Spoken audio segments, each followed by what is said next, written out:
In this video, we are going to discuss the most important non-conventional energy source, solar energy.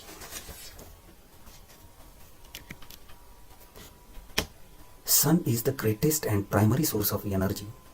This energy results from the nuclear reactions which are taking place within the mass of the sun. It pours into the earth 1 lakh times as much energy as the world's present electric power capacity. Sun radiates into space energy of about 3.5 into 10 raised to 23 kilowatt. Of this only 2 into 10 raised to 14 kilowatt reaches on the earth. If 9/10 of this is lost by reflection, refraction and absorption in the outer layers of the atmosphere, the quantity available at the surface is 2 into 10 raised to 13 kilowatt, which is equivalent to burning of some 17 million tons of coal. This solar energy, which is non-exhaustive and perpetual source, could drive civilization forever if it could be properly and economically harnessed. However, it has got some serious drawbacks. Sunlight is diffuse and intermittent and is available only during daytime. To harness it for power will require large areas to collect sufficient amount of energy, and most applications and for the most applications the means to store energy. Also, the output is affected if there is a cloudy weather. Solar energy reaching the earth in tropical zones is about 1 kilowatt per meter square, giving approximately 5 to 10 kilowatt hour per meter square per day. In countries within 3200 km of equator, use of such energy can be economically significant. Therefore, the use of solar energy is of special importance for India. For 10 months of the year, 6 to 8 hours a day, much of India receives high intensity, fairly uniform sunshine. The solar energy has also got the added advantages. These are: it is freely and abundantly available, it is free from problems of transportation, and it is free from the problems of transmission. Since solar energy is widely dispersed, to use it gainfully, it should be made available in concentrated form. For this, 2 types of collectors are used. Here, collector, it is a device which concentrates the dispersed solar radiations. So 2 types of solar radiations collectors are generally used. These are flat plate collector and second one focusing collector. So let's see one by one. First one, flat plate collector. So this one is the diagram showing the construction of a flat plate collector, and this one is the picture of the same, that is flat plate collector. Flat plate collector is a low temperature collector with no concentration.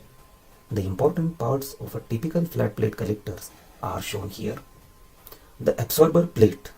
This one is the absorber plate with several parallel tubes. These are the parallel tubes. This absorber plate and these tubes are fabricated from the material copper.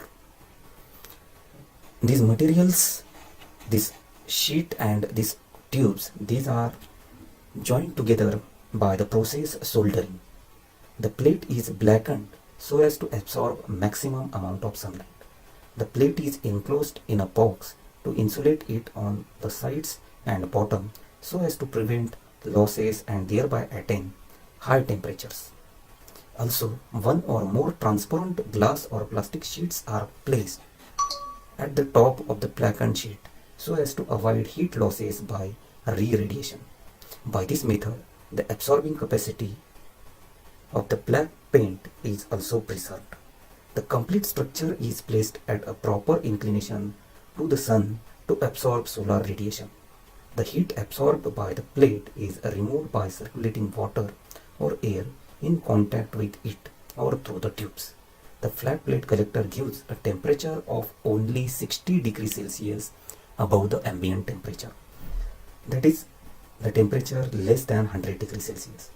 The efficiency of the flat plate collector is about 30 to 50%. So it is mainly used for water heating, space heating, space cooling and drying. Of course, the evaporating a low boiling organic fluid, a vapor turbine can be used to produce electric power. Now second one, focusing collectors. In focusing collectors, a parabolic or Fresnel mirror is used. Sun rays are focused on the focal point of the mirror by reflection from its surface. So sun rays are falling on this parabolic mirror and then these sun rays are reflected towards this focal point. So this line is representing focal point. A tube may be placed along the focal line of the mirror and a fluid circulated through it to absorb the heat as shown here. With these collectors, temperatures of about 200 to 300 degrees Celsius and above it also may be obtained.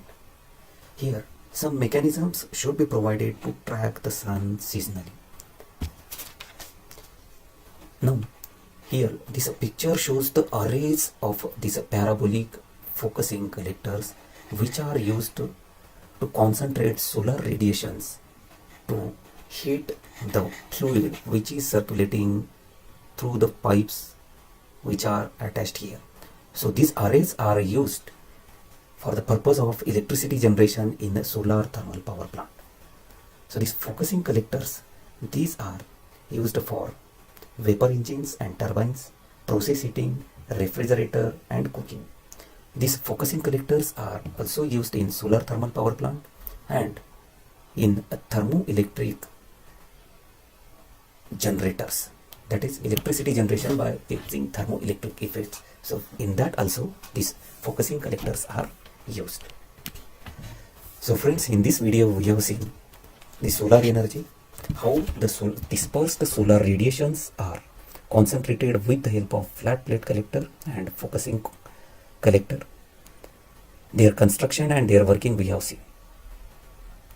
So in the next video we will see or we will discuss regarding the solar thermal power plant and photovoltaic cell. Thank you for watching this video.